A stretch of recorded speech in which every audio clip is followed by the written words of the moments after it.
ঢাকা 15-এর সাবেক অবৈধ এমপি এবং ফ্যাসিস্ট হাসিনার অবৈধ মন্ত্রী কামাল আহমেদ মজুমদার তার ছেলে শাহেদ আহমেদ মজুমদারকে আজকে তদন্তকারী কর্মকর্তা গুলশান থানা একটি সন্ত্রাস বিরোধী আইনের মামলায় গ্রেপ্তার করে বিজ্ঞ আদালতে উপস্থাপন করে এবং উপস্থাপন করে 10 দিনের রিমান্ড প্রার্থনা করেন। মামলাটি হলো গত 12/9/25 তারিখে গুলশান নিকেতন এলাকায়, সেখানে নিষিদ্ধ ঘোষিত ছাত্রলীগ, যুবলীগ এবং আওয়ামী লীগ তারা সরকার বিরোধী ব্যানার সহ সরকার বিরোধী স্লোগান দেয়, সরকারকে উৎখাত করার জন্য বিভিন্ন ধরনের স্লোগান দেয় এবং দেশে অস্থিরতা সৃষ্টি করার জন্য তারা স্লোগান দেয় এবং পালিয়ে যাওয়া শেখ হাসিনার পক্ষে তারা স্লোগান দেয় এবং অনেক গাড়ি ভাঙচুর করে।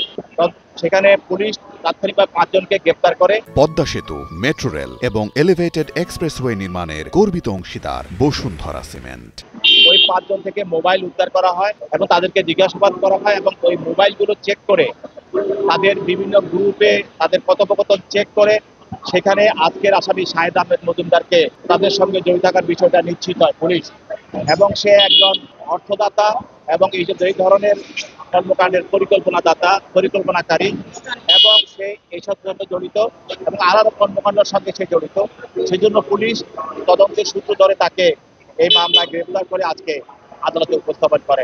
তার পক্ষে তার আইনজীবীরা রিমান্ড বাতিল জামিনের প্রার্থনা করেন। বিজ্ঞ আদালত উভয় পক্ষের বক্তব্য শোনার পর তার বিরুদ্ধে 5 দিনের রিমান্ড মঞ্জুর করে তাকে তদন্তকারী কর্মকর্তা হেফাজতে প্রদান করে। অনেকেই বলে যে আমরা এই 5 আগস্টের পরে কোনো ভূমিকা পালন করি নাই, কোথাও ছিলাম না। আপনারা দেখেন হাসানুল্লাহ ইনু পর্যন্ত বলছে যে আমি তো ফ্যাসিস্টদের পক্ষে বিরুদ্ধেই ছিলাম, কিন্তু আপনারা কয়দিন আগে ফেসবুকে দেখছেন কথোপকথন শেখ হাসিনার লগে তার যে কথোপকথন, সেখানে সে নিষ্ঠুরভাবে এই আন্দোলনকে দমানোর জন্য বক্তব্য রেখেছে, কিন্তু আদালতে এসে বলে যে আমি তো ফ্যাসিস্টের পক্ষে ছিলাম। এরা এখন নিজেদেরকে সেভ করার জন্য আদালতে এসে অনেকগুলো মিথ্যা কথা বলে, কিন্তু বাস্তবের সঙ্গে এটা কোনো মিল নেই।